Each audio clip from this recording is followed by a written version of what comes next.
கல்வி செய்திகள். செய்திகள் வாசிப்பவர் சிவசக்தி ஸ்டாலின்.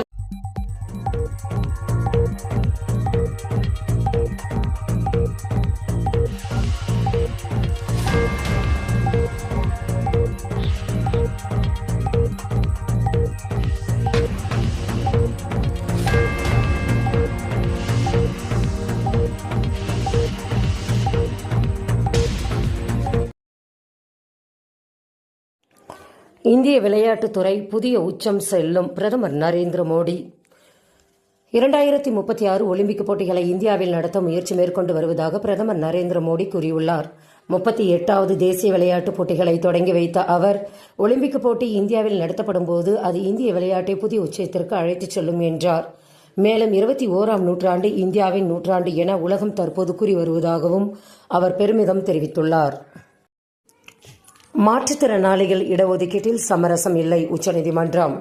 மாற்றுத்திறனாளிகளின் இடஒதுக்கீட்டு விவகாரத்தில் எவ்வித சமரசமும் செய்ய முடியாது என மதுரை உயர்நீதிமன்றம் கூறியுள்ளது.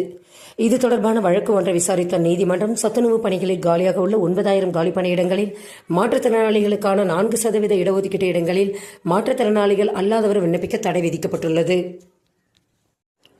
வெற்றிகரமாக விண்ணில் பாய்ந்தது GSLV F-15.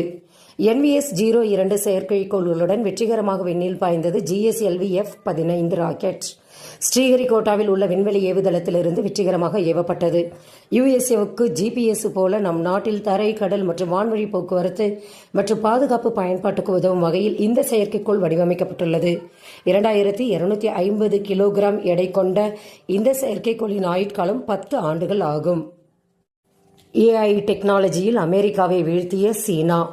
AI டெக்னாலஜிக்கான கம்ப்யூட்டிங் மைக்ரோசிப்களுக்கு பெரும் செலவு ஆகும் என்பதே இதுவரை இருந்த நிலை.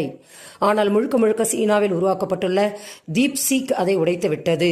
ChatGPT-யை விட இது 50 மடங்கு வரை மலிவானது. இதற்கு மிக குறைந்த மின்னாற்றலே தேவைப்படும். குறைந்த செலவில் உருவாக்கப்படும் சிப்ஸ்களை கொண்டே இது இயங்க முடியும். இதனால் அத்தனை பிரிவுகளிலும் அமெரிக்காவை வீழ்த்தியுள்ளது சீனா. வருமான வரியே வசூலிக்காத நாடுகள் தெரியுமா? Antigua, Bahrain, Bermuda, Brunei, Bahamas, Cayman தீவுகள், ஐக்கிய அரபு அமீரகம், Kuwait, Monaco, Oman, Qatar, Saint Kitts, Saudi Arabia, Turks, Caicos தீவுகள், வனுவாட்டு மற்றும் மேற்கு சஹாரா ஆகிய நாடுகளில் வருமான வரி இல்லை. நிலையான பொருளாதாரத்தை கொண்டிருப்பதாலும் மறைமுக வரிகள் பெறுவதாலும் இந்த அரசாங்கங்கள் மக்களிடமிருந்து வரிகள் வசூலிப்பதில்லை என தெரியப்படுகிறது. செய்திகள் நிறைவடைந்தன. வணக்கம்.